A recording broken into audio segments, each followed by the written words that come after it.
Gun control is on the rise. We make our ends meet, take what we need to survive. A shot one kill is such a thrill. That's the way that I was raised. When I pick up a gun, I hit right where I aim. It's time to take a stand.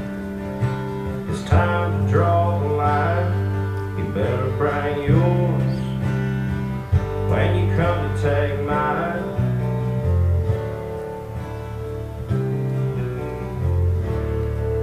Granddaddy taught my daddy how to hunt and how to fish, how to be a man. Don't take any shit. Raised up on the good book, learned about the land. They grew what they ate, they didn't get it from Uncle Sam. It's time to take a stand.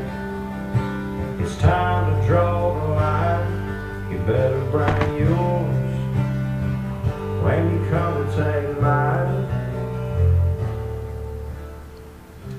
Alright guys, so I know I said that I was done. Surprise!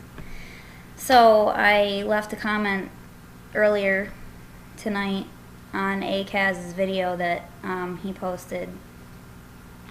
I'll leave a link in the description. And it was so good. I just had to, I had to read it to you guys. Because I want everybody to hear what I had to say. So I'm going to try and read it without stumbling and shit. And here we go. Alright, so basically ACAZ talked about all the stuff that I basically highlighted in my video. So this is what I had to say. First, I apologize in advance for the essay I'm about to deploy on your ass. Second, great fucking song. My husband and I listen to it all the time. Third, the illusion of choice. George Carlin equals genius. Fourth, my sentiments exactly. Finally, some facts. It took 3% of the population to beat back the British during the first American Revolutionary War. At the time, it was around 200,000 men with squirrel guns. Now here's how I figure it. There are upwards of 300 million firearms owned in this country and 300 million citizens. 3% of that would be roughly 9 million people. That's approximately 33 guns for each individual of the 3%. And the number is rising each and every day. Thanks, oh bummer. You sparked the highest firearms sale in years. I'd like to hope that this tyrannical outfit is shitting bricks, because yes, they may have 3 billion rounds, but they are seriously outnumbered and seriously outgunned. They'd like to have us think otherwise, but I'm confident that we can muster up 9 million fucking people in a population of almost 400 million.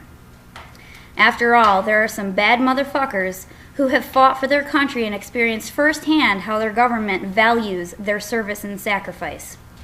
There are some bad motherfuckers who have worked their whole lives only to have their pensions stolen, their jobs shipped overseas, their wages taxed to the hilt, and their cost of living go through the roof. There are some bad motherfuckers who have been unjustly locked up for nonviolent offenses, left with no opportunities for success thereafter, left to depend on handout supplement programs just to feed their children.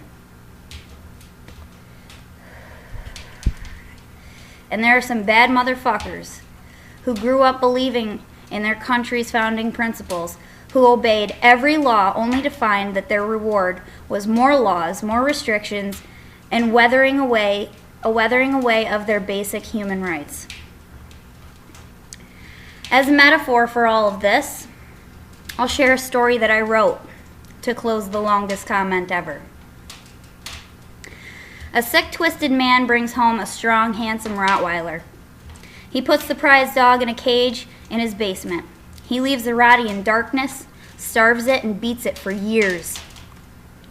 It gets progressively worse as time goes on. This is the only existence the dog knows. Finally, one day, the owner discovers the Rottweiler lying on the floor of its cage, whimpering pitifully and gasping for air. A gruesome smile creeps across his face as he opens the door of the cage. He cannot resist one more swift kick to the dying animal. This is the moment the dog has waited for its entire life. As the owner lifts his foot,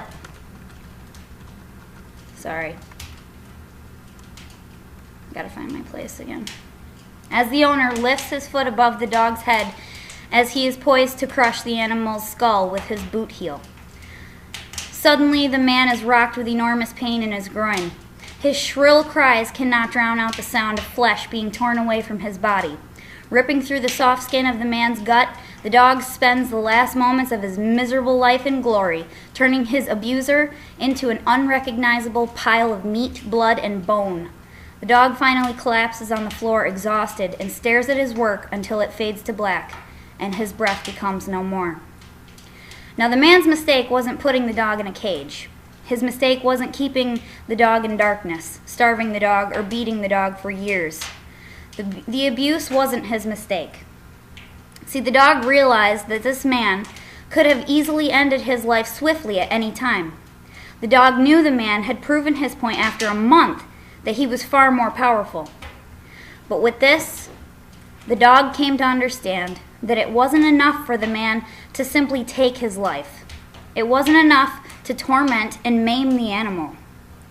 He wanted to break the dog's spirit and own his every existence. He wanted to wait until the last possible moment to take the life of this animal, causing it to suffer that much more, and reinforce his own twisted belief that he is God. However, in his many moments alone, the dog thought, "He chooses to take my freedom. He chooses when I eat and drink. He chooses when to keep me in darkness. He chooses when to beat me. He will, no doubt, try to choose when I die. And when he does, I will be ready. I will show weakness and submission. I will gasp and gag. I will fool him to think I am dying. I will draw him in, and then I will end him. I will end me to end him." Thanks, guys. Hope you enjoyed it. I wrote that myself.